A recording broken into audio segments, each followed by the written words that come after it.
last week? indwi yaheze yari imeze gute? In God, really, Mana there is the protection and also wisdom there to lead us to live such a wonderful life in this world.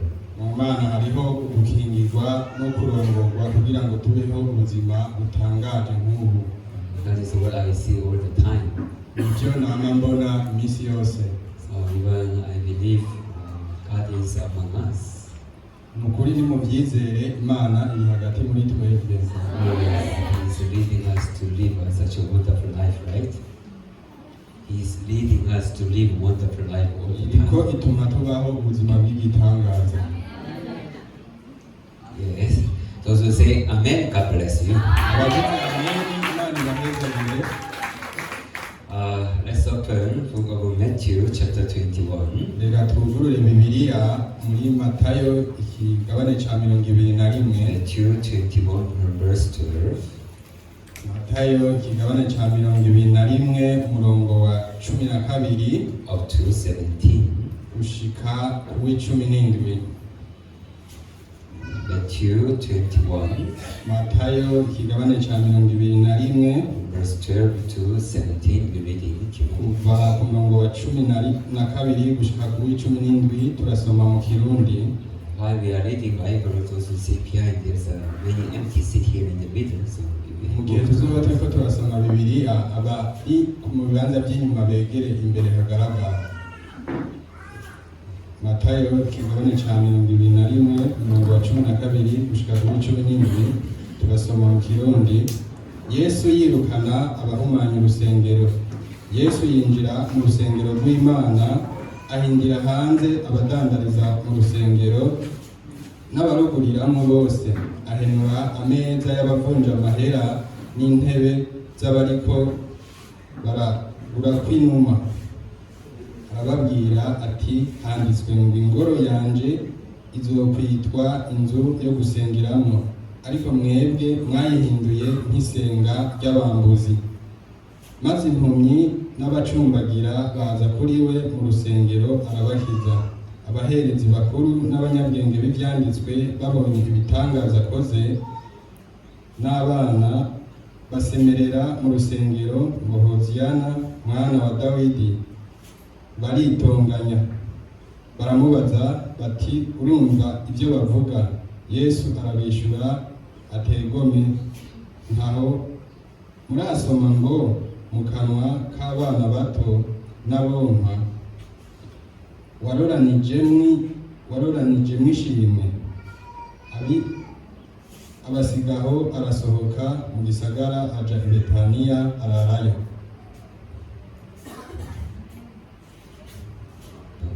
heart that which He has for us is so greater than the heart that what you have for God. Umutima Imana idufitiye ni munini cyane gusumba uwo twebwe tuyifitiye. So no matter how much we love God, but in front of the heart of God, our heart is small, even it is not comparable. Uko twokunda Imana kose igihe turi imbere y'Imana, imitima yacu yaba ari mito ku buryo itogereranwa n'uwayo. Love that He has for us is everlasting. Urukundo idufitiye ni urw'ibihe bidashira.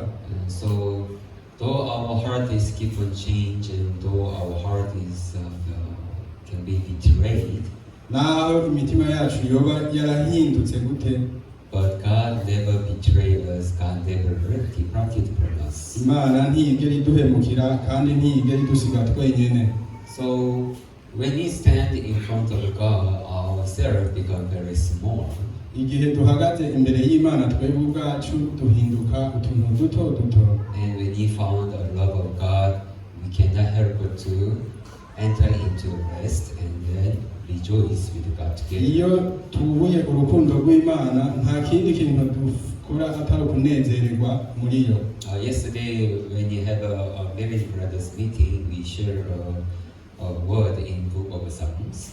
Ejo hahise igihe twari mu ikoraniro ry'abapapa bubatse twarasangiye ijambo riri muri Samweli. And then David was testifying and then sing a song toward God. Dawidi yariko arashinga intahe yongera aririmbira Imana. God, He's the one who created us and He cares, and we are His sheep. Imana niyo yaturemye iraturongora kandi turi intama zayo. So he was singing for the everlasting mercies there in God. Yariko aravuga ku bijanye n'impuhwe z'ibihe bidashira ziri mu Mana. Well, really, God is dealing with us through His everlasting mercies. By'ukuri Imana iko iturindira mu mpuhwe zayo z'ibihe bidashira. So whoever come before God, uwo ari we wese aje imbere y'Imana, they shall find the everlasting mercy in Him. ategerezwa kuhasanga akaruhuko k'ibihe bidashira. That's how they are able to unite with God. Uko niko bashobora kuba umwe n'Imana. No matter how their image is bad or foolish and weak, Ntaco bivuze uko baba bari bafise ubusazi, because God has the everlasting mercies. kubera ako karuhuko k'ibihe bidashira k'Imana. Anyone who approaches to the Lord, they are able to enter into Him and have a peace together with Him. Uwo ari we wese ayegereye arashobora kwinjira muri iyo hama akagira akaruhuko muri iyo. As a prodigal son, though he did evil thing, foolish thing, and became better and dirty, Mbere nk'uko na wa mwana w'icangazi yari yakoze ibintu bibi byononekaye, when he returned to the father, igihe yagaruka kwa se, father was not condemning him and do not ask him anything.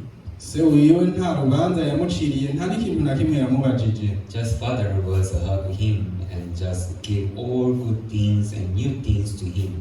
Se wiwe icyo yakoze gusa kwari ukumufasha no kumuha ibintu bishasha gusa. And father was rejoiced with his son together. Kandi n'umubyeyi aranezerwa n'umwana wiwe. Though son's heart was not peaceful, Naho umutima w'umwana utari mu mahoro, though he has a different thoughts, naho yari afise ivyumviro I bitandukanye, should become one of a servant in the father's house. That was the heart that he has. ati sinkwiye no kuba umwe mu bashumba bawe.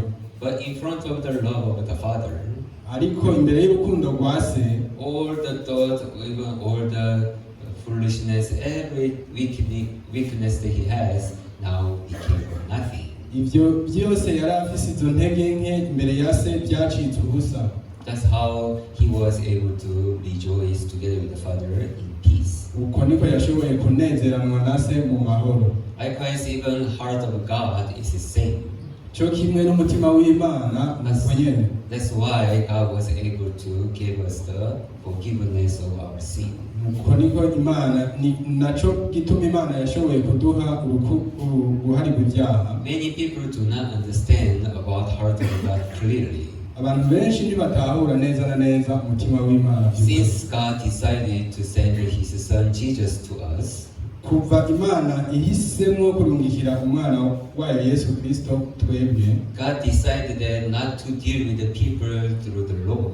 Imana yari ifashe ingingo yo guhagarika kubandanya kuvugana n'abantu biciye mu byagezwe. God decided to deal with the people by His mercy and grace. Imana yari yahisemo gukorana n'abantu biciye mu mpuhwe zayo n'ubuntu. So no matter what kind of sin that people has and they do, Ntaco bivuze ibicumuro ibyo aribyo byose abantu bari bafise, the mercy that God has is everlasting.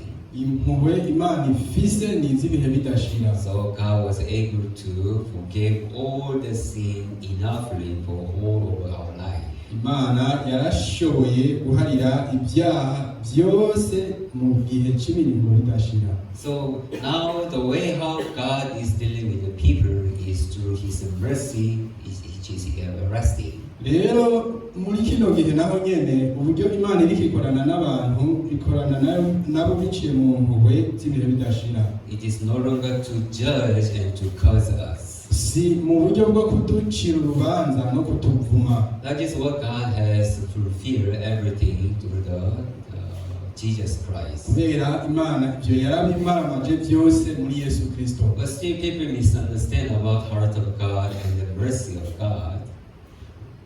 Abantu People rero do not understand about the love of God. kuva rero abantu badatahura ibijyanye n'urukundo rw'Imana, so still people think that God is going to curse me if I do bad and evil things. abantu baguma biyumvira ngo Imana igiye kumvuma hamwe no gukora ibintu bibi, So always they are trying to follow the law, bakaca baguma bagerageza gukurikira ibyagezwe, trying to fix themselves.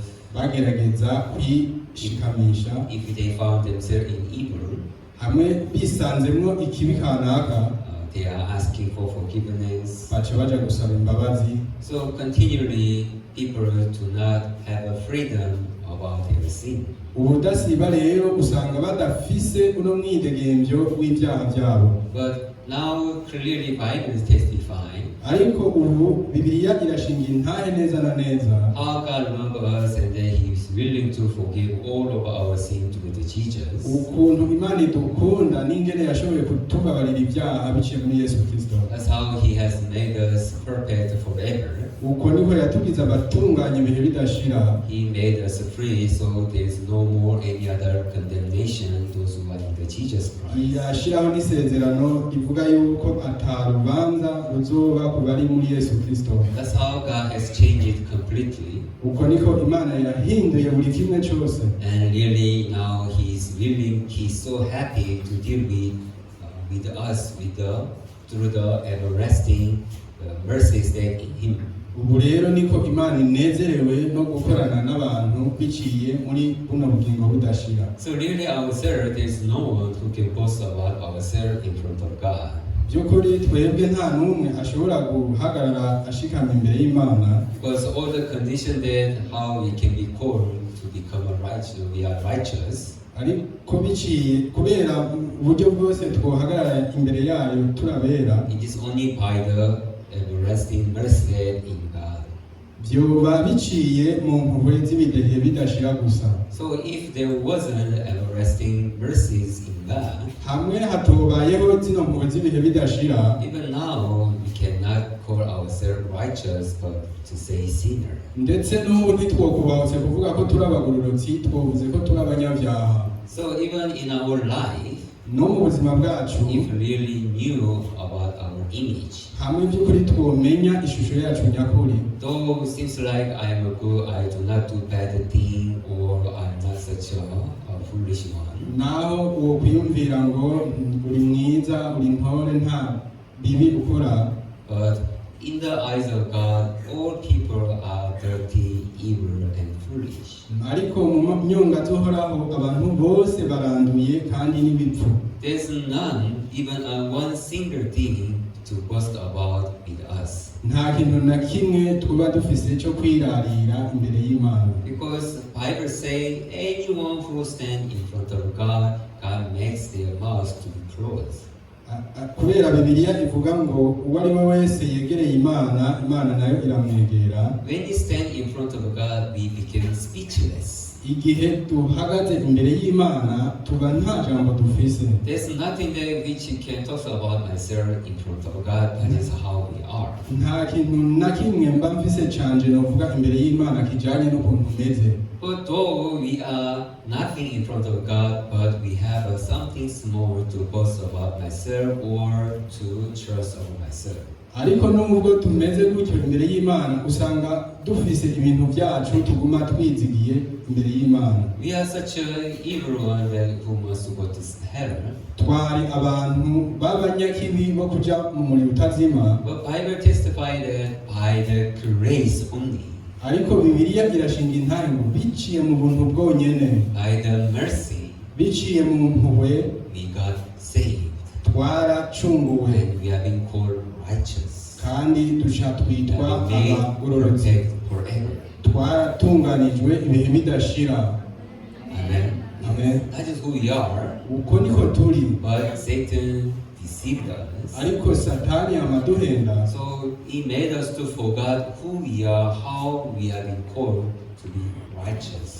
atuma twibagira ingene twahamagariwe kuba abagororotsi. Though it was by grace, but we forget that grace in our hearts. naho byakozwe biciye mu buntu, usanga ata buntu buri mu mitima yacu. So when we live in this world, the life that we live in this world, ubuzima tubaho muri iyi si rero, though we are under the grace, but our position of heart is departed from the grace. naho turi munsi y'ubuntu twebwe twama tuja kure yabwo. So, though we are speechless, but there are so many things we speak about ourselves in front of the church, in front of God. naho ata jambo dufise twe twama dufise ibintu byacu dushaka kuvuga imbere y'ishengero n'Imana. Yeah, really, God put us under His grace so that He make us to praising Him, to live with a thankful heart, and to rejoice together with Him. Nivyo Imana yaradushize muri si ya buno buntu kugira ngo tubeho tunezerewe twininahaza.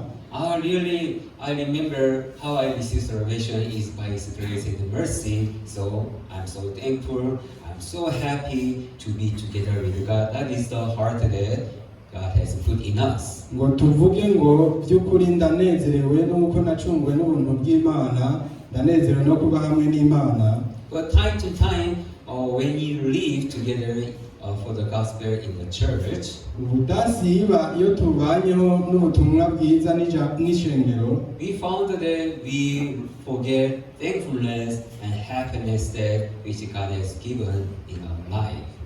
Twisanga twibagiye amashimwe dufise n'ubuntu Imana yatugiriye mu buzima bwacu. Exactly, book of Revelation. Neza na neza mu byahishuriwe Yohana. Revelation chapter 2. Mu byahishuriwe Yohana ikigabane cya kabiri. Verse 4. Umurongo wa 4. Nevertheless, I have a thing against you that you have left your first love. Avuga ngo ariko mvise icyo nkugaya ko yuko waretse urukundo rwawe rwa mbere. We forget this first love. Turibagira runo rukundo rwa mbere.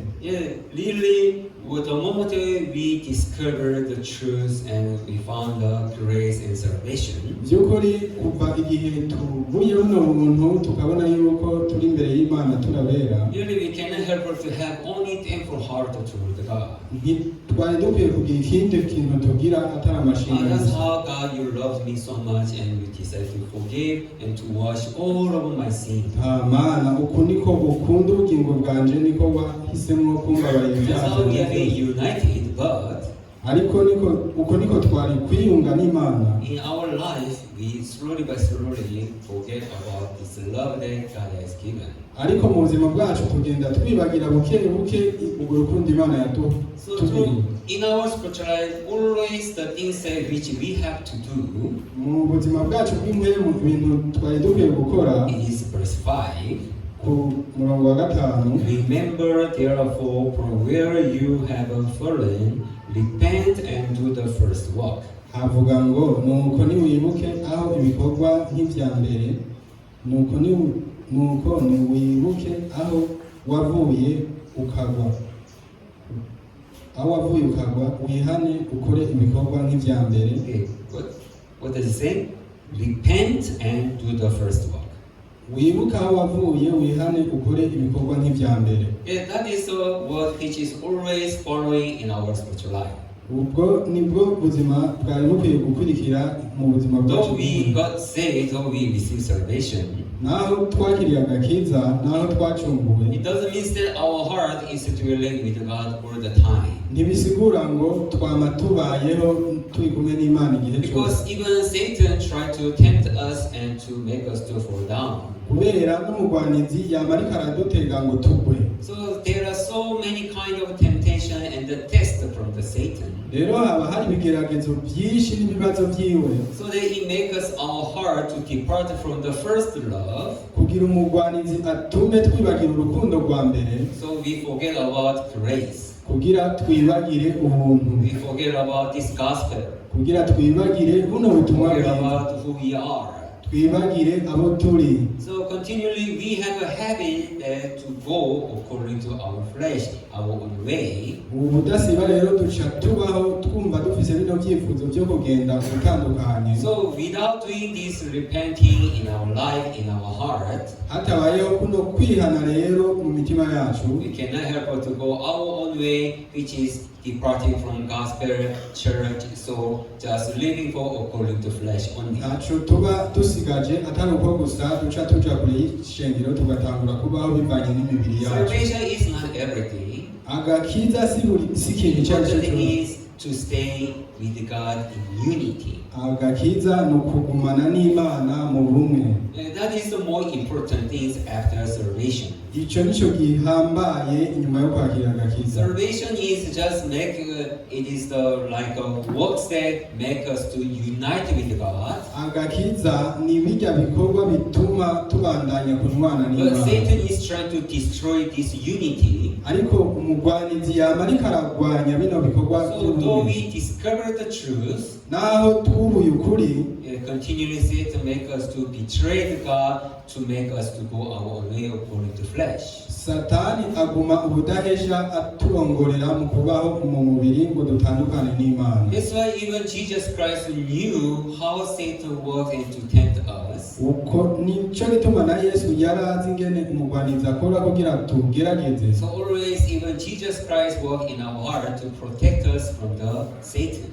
Ndetse na Yesu yama akora buri munsi mu mitima yacu kugira ngo aturinde Satani. Because if Jesus do not protect us, Kuko iyo Yesu ataba dukingira, really our heart is going to be destroyed by the works of Satan. imitima yacu by'ukuri yorimbutse kubera Satani. So later we became a person who do not know Jesus, even do not know about the grace of God. Mu nyuma twociye duhinduka abantu batazi Yesu, batazi n'ubuntu bw'Imana. Yeah, when the Israel people went to Egypt, Igihe abanyisirayeli baja muri there Egiputa, was Joseph, ico gihe hariho Yosefu. and then in the Israel there was not Israel. In that generation there was a serious famine. Ico gihe hari muri urwo runganwe hariho Abasiriya bari bananiwe. So for 7 years, everything harvest was so good and abundant.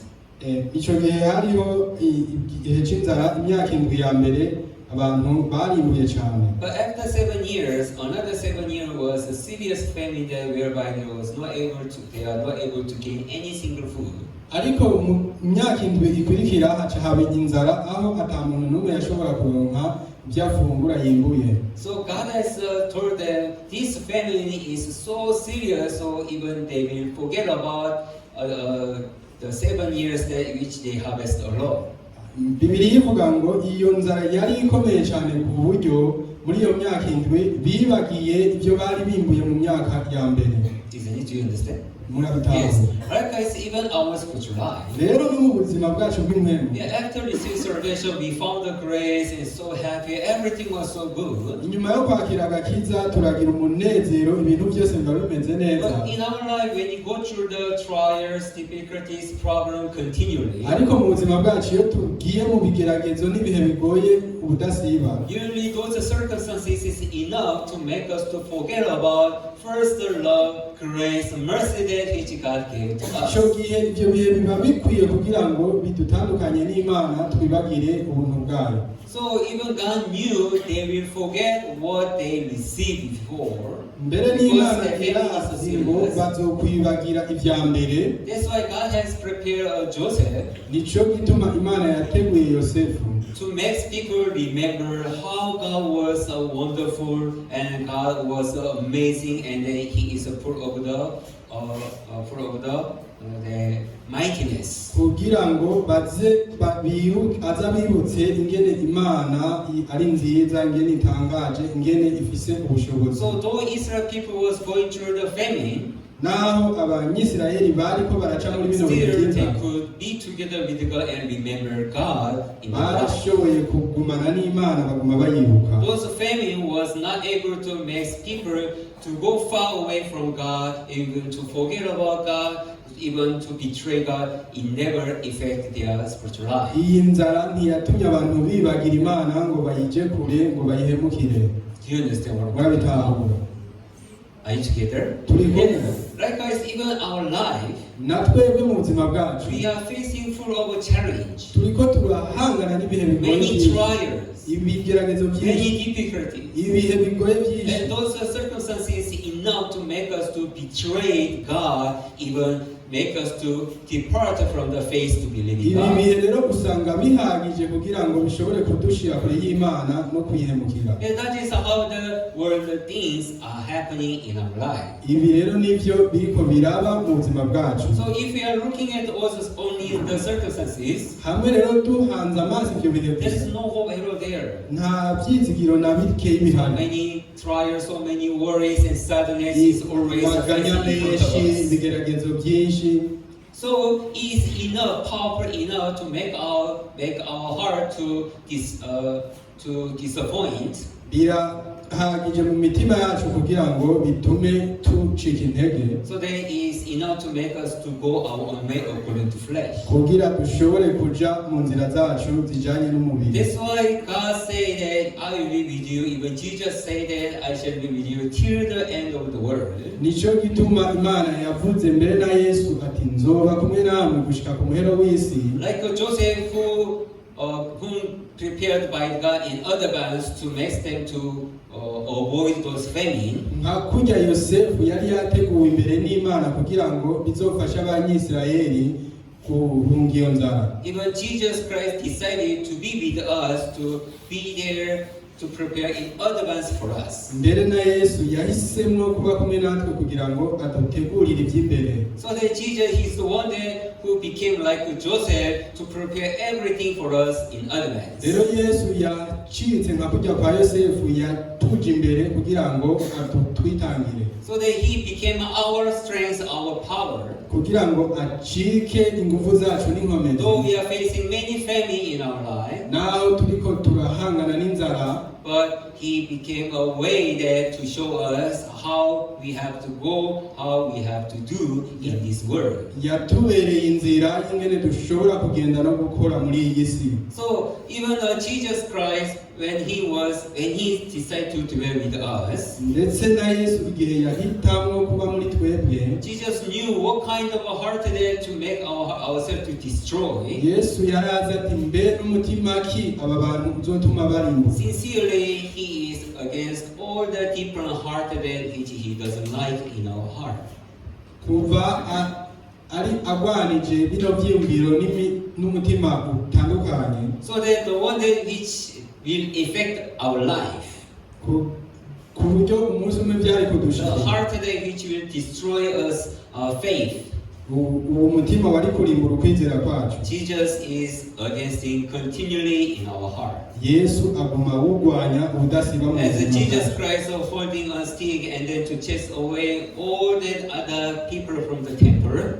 Yesu nk'uko yari karasanzaza bino bintu byose by'abantu bari mu rusengero. Here, Matthew 21 verse 13 say, Muri Matayo 21, Jesus said that it is written, Yesu yavuze ngo handitse, my house shall be called a house of prayer. yaravuze ngo urushengero rwanje ruzokwitwa ubwo gusengeramo. Now God wrote about this temple. Rero Imana yaranditse kuri bijanye na no This rusengero. temple must be, Jerusalem must be called a house of prayer. Ati ino rushengero rwiswe ubwo gusengeramo. Hallelujah. Now temple is our heart. Rero runo rusengero ni umutima Our wacu. heart must be a core. It is house of the prayer. Umutima wacu ukwiye kwitwa inzu yo gusengeramo. But probably in our heart we do not have only one thing.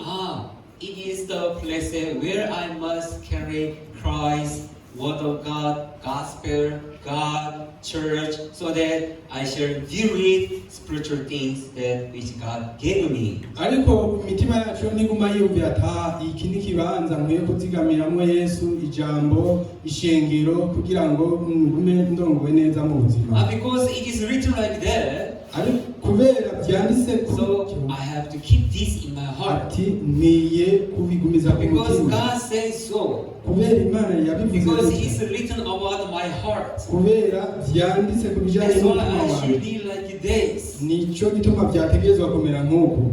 sorry, but we do not have such a heart, though it is written about our heart in the Bible. Mumbabarire ntibimeze gutya mu mitima yacu nk'uko byanditswe. No, that is the becoming a problem of our spiritual life. Ivyo rero ni ingorane ikomeye mu buzima. God is talking about our heart. Your heart should be like this. Imana iriko iravugana n'imitima yacu ati imitima yacu itegerezwa kumeruka. Should be a house of the prayer. Ati imitima yanyu ni urusengero rwo gusengera. Then ourselves has to recognize, this is what God is asking me.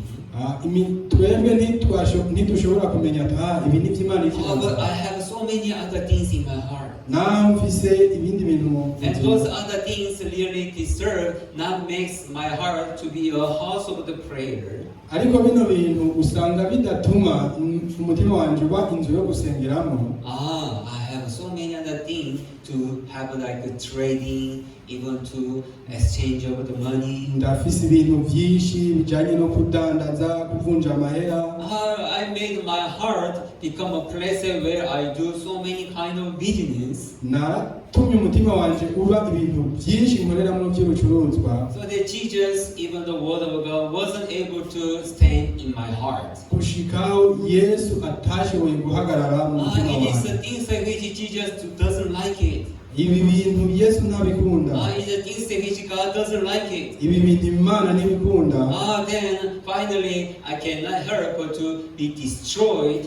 Ati amaherezo nzorimbuka. So I am becoming far away from church, even this gospel. Ndiko ndaja kure y'ishengero nabona ubutumwa bwiza. Yeah, time to time I see the brethren who depart church and gospel because of the things of their life. Imisi yose nama ndiko ndabona bene data baja kure y'ishengero kubera ibintu by'ubuzima bwabo. Really, the gospel is most precious things, but inside people's heart, gospel is not the most precious thing. Byukuri ubutumwa bwiza ni ikintu cy'agaciro cyane ariko mu mitima ya bene data usanga atari ko biri. I found that to the sermon, money is more precious than the gospel. Nabonye yuko kuri bamwe amafaranga usanga ari cyo kintu cy'agaciro cyane. Yeah, the worldly things become more important than the gospel and the church. Ibintu byo mu isi usanga byabaye by'agaciro cyane gusumba ubutumwa bwiza mu isi. God is providing most precious things and important things for our life. Naho Imana usanga hari ibintu byinshi kumiduha mu buzima. Because we have been deceived by the Satan. Ariko kubera turiko tugahengwa na Satani. We do not consider gospel as most precious and important thing. Usanga tutitwararitse ubutumwa bwiza nk'ikintu cy'agaciro gusumba ibindi. Yeah, long time ago in church in Korea. Umunsi umwe igihe mu bihe biheze mu ishengero muri Korea. There was some brothers who stay in church and to serve the gospel and take care of the church. Abantu bari mu ishengero bitwararitse iby'ishengero. So that time when he tried to get a marriage for the brothers. Ariko icyo igihe hatangura yagerageza kubaka ubwiwe. When he introduced his brother to one sister. Ariko aradondora mwene data kuri mushiki we. Sister, there is a very precious brother. Uwo mushiki wacu yavuga ati ni mwene data w'agaciro. He loved the gospel so much. Arakunda ubutumwa bwiza. He sacrificed for the gospel. Aritangira ubutumwa bwiza. So he's serving gospel in the church. Arakorera ubutumwa bwiza mu ishengero. His heart is precious. Umutima ni w'agaciro cyane. Why don't you get married with him? Kubera iki utubakana nawe? Then the sister. Uwo mushiki wacu. Pastor. Mungere. Really, I'm so much thankful. You introduced me one brother who really loved the gospel so much. Really, if you love the gospel so much like that, really, it is God who prepared for me. That's how they get married. But nowadays, brother, there is a sister, there is no brother. Who love gospel so much. He served gospel in the church. He really worked for the gospel. He lived for the gospel. His heart is good and precious. Sister, you get married with this brother. Then do you know what they are saying nowadays?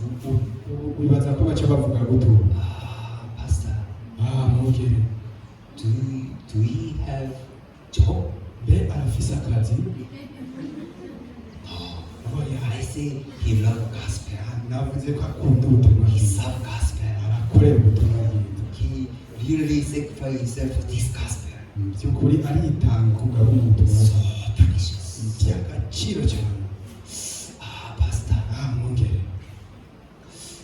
I understand to love a gospel is good. gukorera ubutumwa bwiza ni byiza But after we marry, ariko inyuma yo kubakana how do we live? tuzubaho gute Pastor, I don't think it's good. mwongere nibaza ko atari byiza Pastor, I cannot get it. nicyo That gituma can marry. dushobora kubakana nawe A sister, I'd say, he really loved gospel. mushiki wacu ukuri arakunda He has ubutumwa given bwiza his life for the gospel. yaritanze ku bw'ubutumwa bwiza How precious it is. mbe ukuntu ari iby'igiciro I know. oya But living for gospel, kuba Pastor, I'm sorry, I can't do so. oya sinabikora uko Now it has been changed. ubu yaraciye ahinduka That is how it is now. ubu byarahindutse Even to our sisters. ndetse no muri bashiki If bacu I introduce one brother who really love gospel, hamwe n'umwere kumwe akunda ubutumwa bwiza cyane are you ready to get married? mbe ni ukubakana nawe Are you happy to hear? Oh, Pastor, I'm so happy you introduce one brother who love gospel so much. mbe wavuga uti aho mwongere ndanezerewe kuba unyeretse umufasha akunda ubutumwa bwiza cyane That's okay, that's enough. ibyo birahagije I don't need any other thing. nta kindi kintu Only nkeneye heart to love gospel, that's enough. naho ubutumwa gukunda ubutumwa bwiza birahagije Anyone who can say so? mbe hari n'umwe yavuga uko Don't shake your head like oya this. ntimuzungagize umutwe nk'uku You should say amen, sister. mwatekerezwa kuvuga ati Don't amen laugh now. ntimutwenge You should say amen. mwatekerezwa kuvuga ati That is the truth. It's not so. ukuri Really, I'm talking about this seriously. by'ukuri ndiko ndabivuga rishimisha Having heartedly to love gospel. umutima wo gukunda ubutumwa bwiza It is so. It has all condition for their life to be blessed. It's not so. baba bafise ibihe byose bihagije kugira bahezagirwe That is the truth. uko n'ukuri Only brother say amen. mwene datubwe gusa ndi wavuze amen Sisters cannot say amen. bashiki bacu ntibashobora kuvuga ngo amen You see, that's now problem of our life. iyo rero niyo ngorane y'ubuzima In bwacu your Bible, what does it testify? muri bibiliya hashinga intaye gute The way that how your life can be blessed. ubu inzira ubuzima bwawe The way that how your life can be protected and to be guided by God. inzira ubuzima bwawe buzokingirwamo n'imana It is in the Christ. biri muri It yesu is in the gospel. biri mu butumwa bwiza It's not so? siko biri Yesu nashimye. yesu nashimye Yesu nashimye. praise jesus That is only the one which is written clearly. ibyo nibyo And His word will byanditse not lie to us. kandi Never lie to us. kandi imana ivuga yuko itazigera itumeresha na rimwe Yesu nashimye. yesu Well, how about our heart? mbe mu mitima yacu gute Hey. oya oya How? gute The Bible say, naho bibiri bivuga but actually it is not so. ariko mu bisanzwe siko That bimeze is the thought that we have. It's not so.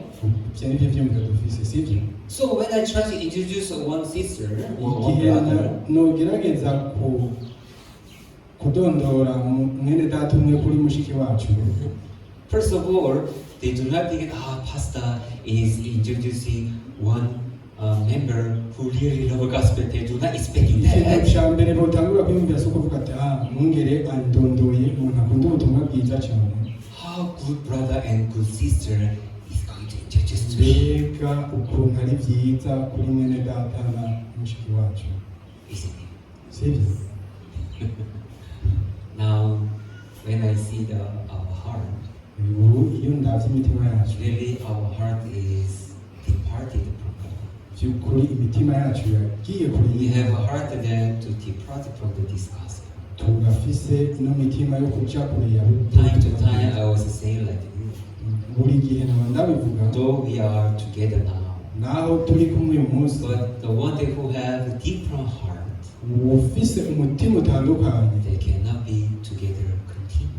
ntibashobora kubandanya bari kumwe nawe Because different heart not able to make unity.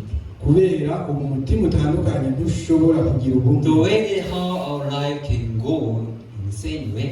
Uburyo inzira imitima yogiye mu nzira imwe. When you receive heart of Christ, iyo twakiriye umutima wa Yesu, this the heart of Christ change all over our mind, all over our heart. uwo mutima wa Yesu urahindura ibyiyumviro byacu, And it make us to stay in unity together. gaca bituma tuguma mu bumwe turi kumwe. So it is heart of Christ that will begin to lead of our heart, our life together. Icyo gihe rero acaba Yesu atangura kurongora ubuzima bwacu turi. That's why Jesus Christ, to make us to stay in unity, nicyo gituma Yesu kugira tume tuguma mu bumwe, sincerely he is chasing away all different heart that which is in our heart. by'ukuri aca atangura gushwiragiza ibintu byose No, this heart bitandukanye. make you to depart from me. iyi mitima niyo kuja kure No, yanjye. this heart is not right. It make you to go through more other trials. iyi mitima iratandukanye niyo kugutwara mu No, bigeragezo. this is not a heart that which I brought in you. uyu si wo mutima nagusizemo, Just away, continually to akabishwiragiza. That is how Christ walked together in our life. uku niko Yesu akorana natwe mu buzima. Our problem is in our heart we have another heart today which Satan has put in us. ariko ingorane ni uko turafise iyindi mitima mugwanizi So yadusize. there is always conflict in us. rero hama intambara muri twebwe. A heart today which Satan is fleeing, heart today which Jesus Christ is fleeing. mutima w'umugwanizi ukawakira n'uwa Yesu ugasanga bigorana. Even Judah Iscariot, he was the disciples of the Christ. ndetse na Yuda yari intumwa ya Yesu, But when the Satan put different mind, different thought in him, ariko iyo mugwanizi yashira umutima utandukanye n'ibyiyumviro he bitandukanye was the muri we. one who listened word from the Christ and saw the miracles of the Christ very near. naho yari yabaye ubwumviriza ijambo rya Yesu akabona n'ibitangaro Yesu yakora, So he discovered that Jesus is the Son of God. naho yari yarumye ko Yesu ari umwana w'Imana. So his face, the one that he discovered, is very different from any other ordinary people. ukwizera kwiwe kukaba uko umuntu adasanzwe. But the moment that Satan put a different thought in him, ariko kuva Satani ashize icyumviro gitandukanye muri we, all the good things that which he was doing, even faith that he was having, became nothing. ibintu byose byiza yariko arakora yakira byacitse ubusa. And finally he betrayed Jesus. amaherezo aca arahemukira And that's Yesu, how he has gone his way. niko yagiye mu nzira And yiwe. finally he just killed himself. icyo yakoze kwabaye kwiyahura. Here even Satan deceived the disciples of the Christ. ndetse Satani yarahenze n'intumwa za Yesu. Even Satan tried to deceive Jesus Christ too. mbere yaranagerageje no guhenda Yesu. Then what about us? mbe kuri twe natwe gute? Satan just leave us alone? mbe umugwanizi yaraturetse. You are born again? Oh, I cannot touch. kabiri Cannot go your way. sindagukorako genda mu nzira yawe. You are so strong. I cannot do anything. urakomeye nta kintu no gukorako. It is not. oya siko biri. We are more easy. turoroshe So cyane. Satan can put so many kind of thought, so many different heart in us. kugira umugwanizi ashiremo ibyiyumviro byinshi n'imitima itandukanye. So without Jesus Christ, rero tudafise Yesu, without having a heart that really this gospel which I receive, grace, mercy I receive is so precious and is the most important thing of the world. tudafise uno mutima uvuga ngo buno butumwa bwiza nakiriye ni ikintu c'agaciro kidasanzwe muri iyi si. Anytime, even myself can betray the Christ. buri munsi igihe icyo ari cyo cyose nacyo nashobora guhemukira Yesu. Gospel, yeah, it's good. nibyo butumwa bwiza ni sawa. Grace, yes, it's good. ubuntu ni bwiza, But my life is also important. ariko n'ubuzima bwanje burahamwe. Now my life I live is difficult. gute ubuzima bwanje bugoye? Because of what? Because of that? Because of this. kubera ibintu na biriya na biriya. We have so many excuses in our heart. Dufise ibintu byinshi So dusobanura that we depart and then we forget about grace. kugira ngo tujye kure y'ubuntu. So we became a person who do not serve this gospel, who do not preach this gospel at all. Kugira tube bano bantu batagikorera buno butumwa bwiza, Just busy to maintain our life. kugira ngo twebwe tubeho twidegemvyeje mu buzima But bwacu. it's a life that which is different heart from the God. Uwo ni umutima utandukanye n'uw'Imana. What does God really see as so precious? Mbe n'igiki Imana ibona by'ukuri ko It is the gikomeye? gospel. Ni ubutumwa bwiza. Brethren, we have to remember where God has put us now. Bene data, dutegerezwa kwibuka aho Imana yadusize. He put us under His mercy, under His grace. Yadusize munsi y'ubuntu bwayo n'impuhwe zayo. So even Pastor like this song. N'umwungere arakunda bino umwungere Do Padiri. you know this song? Iyi ndirimbo murayizi? Without Him, I could be nothing. Iyi ntari kumwe nawe nari kuba ataco maze. Do you know this song? Iyo ndirimbo Without murayizi? Iyo ndirimbo murayizi? You don't know this song? Murayizi? One day we change into Kirundi and then we learn this song. Umunsi umwe tuzohindura mu Kirundi twiga ino ndirimbo. Without Him, I could be nothing. Naba ndi kumwe nawe nari kuba ataco maze. Without Him, I surely fail. Iyo naba ndi kumwe nawe nari kunanirwa. It's not very graceful. Mbe si by'igiciro. Without Him, I could be nothing. I could be fair. Iyo ntaba ndi kumwe nawe ntaco nari kuba maze nari kunanirwa. Isn't it? That is who we are. Abo ni But we forget. ariko turavyibagiza. That's why we like to go my own way. Niko rero tugenda mu nzira zacu. Now we are in His grace. Rero ubu tumubona We are under His everlasting mercy. turi muri zino mpuhwe zayo. Yes, though we might have temptation from Satan. Naho tuzohura n'ibigeragezo Though now bivuye. Satan can destroy us anytime. Naho umugwanyi ashobora kudusambura. But brethren, don't forget we are under everlasting mercy. Bene data ntimuzigere mwibagira ko muri munsi Any y'ubuntu. moment when you return to the Lord, Hama mugaruke ku Mana. God is able to lead us again and again. Imana irashoboye kuguma iturongora ubudasiba. So important thing is, as I say, the Revelation chapter 2. Igihambaye cyavuzwe muri mu Repent. byahishuriwe no Yohana ikigabane cya kabiri. We need in our spiritual life, we should have something to repent continually. Mu buzima bwacu dutegereza kuba bafise ibintu tuguma twihana ubudasiba. Something that we have different things from God. Ibintu bitandukanye n'Imana. Different mind and different heart. Umutima utandukanye n'ibyiyumviro Whenever we bitandukanye. found, we do repent and do the works of God. Igihe cyose tubibonye dukwiye kubyihana tugakora ibikorwa by'Imana. Brethren, this year, let's keep on preaching gospel continue. Bene data uno mwaka reka tubandanye twigisha ubutumwa Though you bwiza. are in challenge, though you are in difficulty, Naho muri mu bihe bigoye n'ingorane don't forget that who we are. ntimwibagira abo turi. And again, we preach gospel Tubandanye twigisha ubutumwa to bwiza. your friends, Twigishe to your neighbors, ababanyi bawe even to your children, ndetse n'abana to bawe your parents. n'ababyeyi bawe.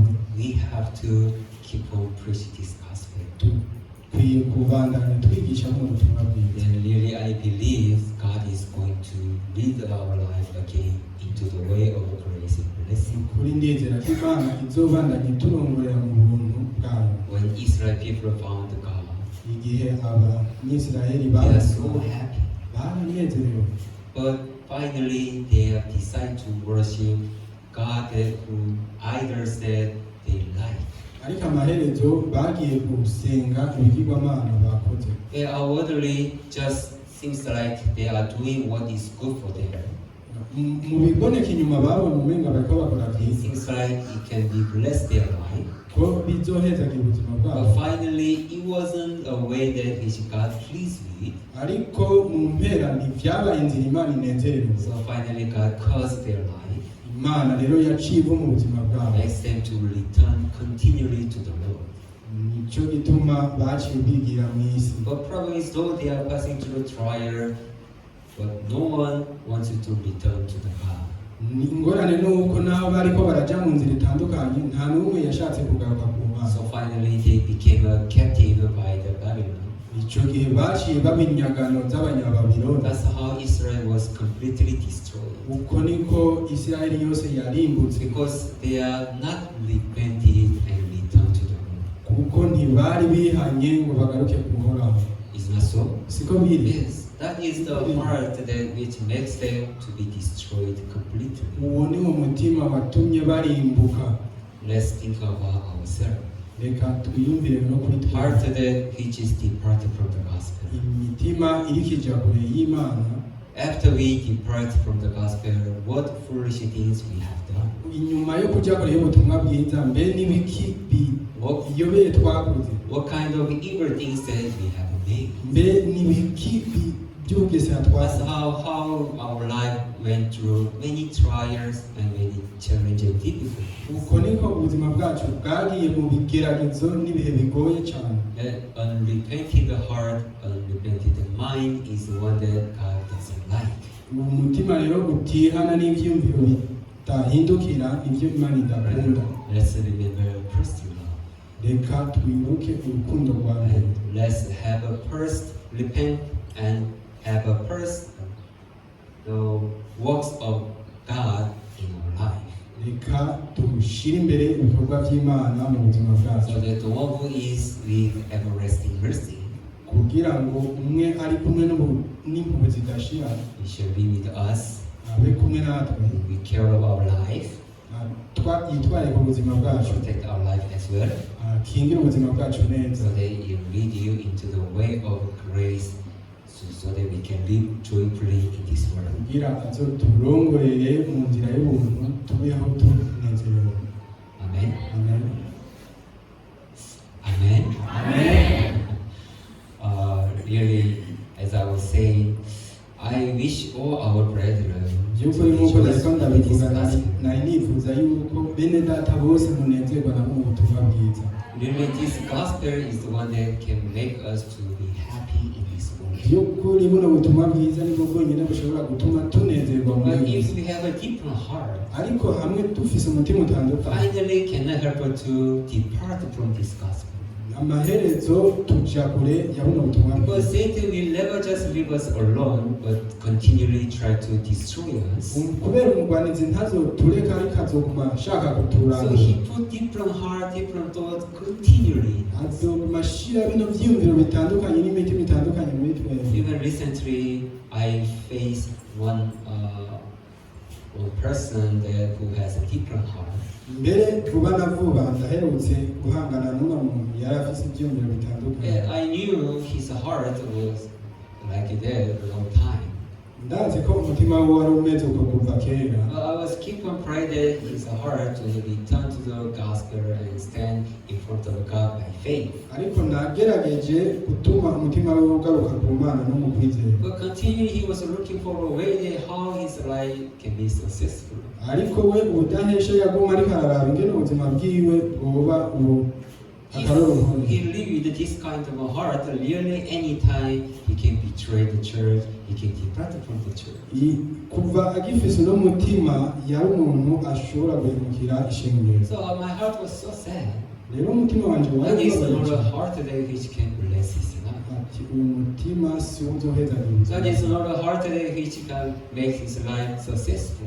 Ubu si uzotuma ubuzima bwiwe buroranira. Really, it is the gospel, it is the God who can bless our life, make our life successful and happy. By'ukuri mu butumwa bwiza ni Imana ishobora gutuma tuba bahezagiwe. But he's not seeking for his blessing and happiness through the God, but through the world. Ariko bakarondera uguhezagirwa atari mu Mana ariko mu isi.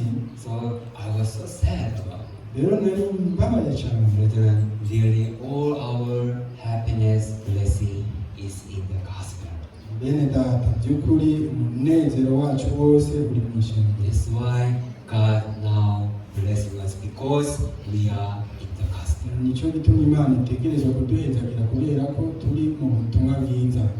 Amen. Amen. So, brethren, though you are facing many challenges in your life, Rero bene data, naho turiko turahura n'ibihe bigoye cyane mu buzima, but the truth can make us free from our circumstances. ariko ukuri ni uko izotuma tuba bidegembya kuri ibyo bihe. Yeah, our life can be challenged and it can be difficult, but Nibyo ubuzima bwacu buzogeragezwa bunagorwe, as long as we are with the gospel, ariko kuva turi kumwe n'ubutumwa bwiza, anytime God will changes everything. umwanya n'umwanya Imana izohindura buri kintu cyose So they really make our life to praising the name of God. kugira ngo itume ubuzima bwacu tubaho We twinina, can rejoice together tunezeranwe nayo with God. turi kumwe. Thank you so much. Murakoze cyane. I finish here. Ndangirije hano, Let's pray. reka dusenge. Dear Heavenly Father, Mana data mw'ijuru, really you have made us to stay under your mercy and grace. by'ukuri ni wowe watumye tuba munsi y'ubuntu bwawe n'imbabazi, But through our lives, Satan tried to destroy our faith. ariko mu buzima bwacu umugwanizi aguma agerageza kutubamba. Satan has put so many different thoughts and heart in us. Umugwanizi yasize ibyiyumviro bitandukanye byinshi muri twebwe. God, that's why Jesus is dwelling among us Nicyo gituma Yesu akiri kumwe natwe to protect us from the temptation of the Satan, kugira aguma turinda bino bigeragezo bya so Satani, that we may stay with you forever. kugira ngo tugumane nawe ibihe So bidashira. God, I pray for all our brethren. Mana ndasengeye bene data bose, You may bless them. ubahezagire, You may give them wisdom to distinguish clearly which step they have to follow. kugira ubahe ubwenge bwo gutuma bashobora gutandukanya ibizobarimbura. And I'm so thankful that Jesus, you are sincerely working in our heart. Ndashima cyane ko Yesu ariko arakora n'inkomezi muri twebwe, So you are chasing away all different harm and different thoughts that which you do not like it. ushwiragiza ibintu byose n'ibyumviro bitandukanye Imana idakunda, So all our brethren may enter into peace and resting, kugira ngo bene data binjire mu mahoro n'akaruhuko, so that they may rejoice with you. kugira banezerane nawe. So even this week they may find great mercy that you prepare for them. Ndetse no muri iyi ndwi igiye kuza bashobore guhura n'ibintu bitangaje wabateguriye, So they shall rejoice with you of blessing that you prepare for them. kugira bashobore kunezerana nawe mu mihezagiro So wabateguriye, that they can get a new strength to preach this gospel to others. ubahe n'inkomezi zo kwigisha buno butumwa bwiza, So that it will become your glory. kugira ngo bahinduke icyubahiro cyawe. Thank you, Lord, we pray in the name of Jesus Christ. Ashobora kugira tubisenze mu izina rya Yesu Kristo. Thank you. Murakoze.